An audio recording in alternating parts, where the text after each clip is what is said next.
Scientists' comments on the Quran. Non-Muslim scientists embraced Islam after discovering the miracles of the noble Quran.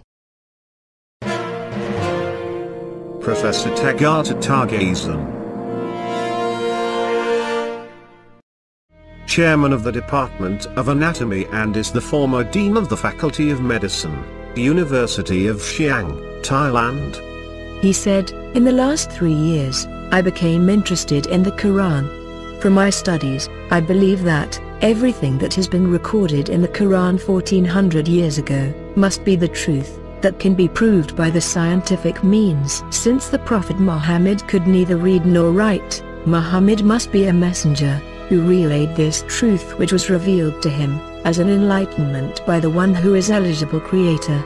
This creator must be God, or Allah. I think this is the time to say, La ilaha illallah, there is no God to worship except Allah, Muhammad, Rasulullah Allah, Muhammad is messenger of Allah." Professor Alfred Kroner,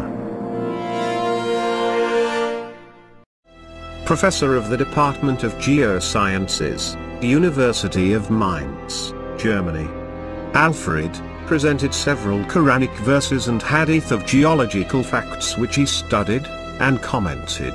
Thinking where Muhammad came from, I think it is almost impossible that he could have known about things like the common origin of the universe, because scientists have only found out within the last few years, with very complicated and advanced technological methods, that this is the case. Somebody who did not know something about nuclear physics 1400 years ago could not, I think, be in a position to find out from his own mind, for instance, that the earth and the heavens had the same origin. Statements that are being made in the Quran, in terms that relate to the earth, and the formation of the earth and science in general are true. Quran is a simple science textbook for the simple man.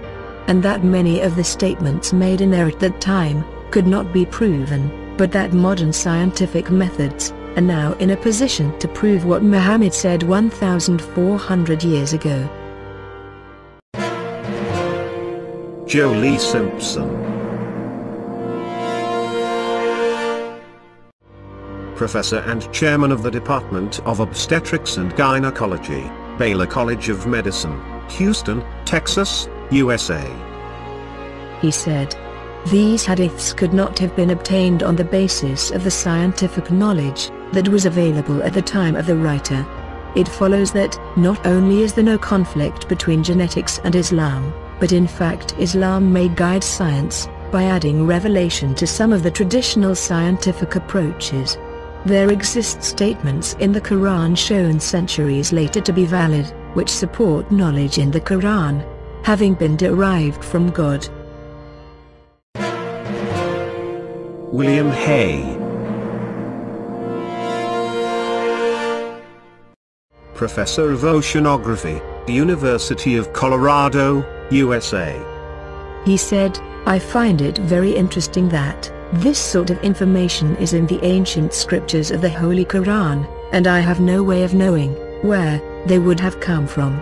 But I think it is extremely interesting that they are there, and this work is going on to discover it."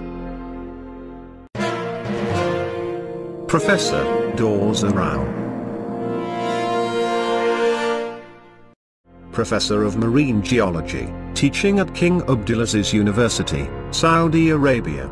Sheikh Zindani asked him, "What do you think of the existence of the scientific information in the Quran?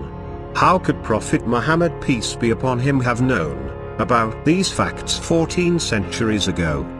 He said, "It is difficult to imagine that this type of knowledge was existing at that time, around 1400 years back. Maybe some of the things they have simple idea about, but to describe those things in great detail is very difficult. So this is definitely not simple human knowledge. A normal human being cannot explain this phenomenon in that much detail. So, I thought the information must have come from a supernatural source."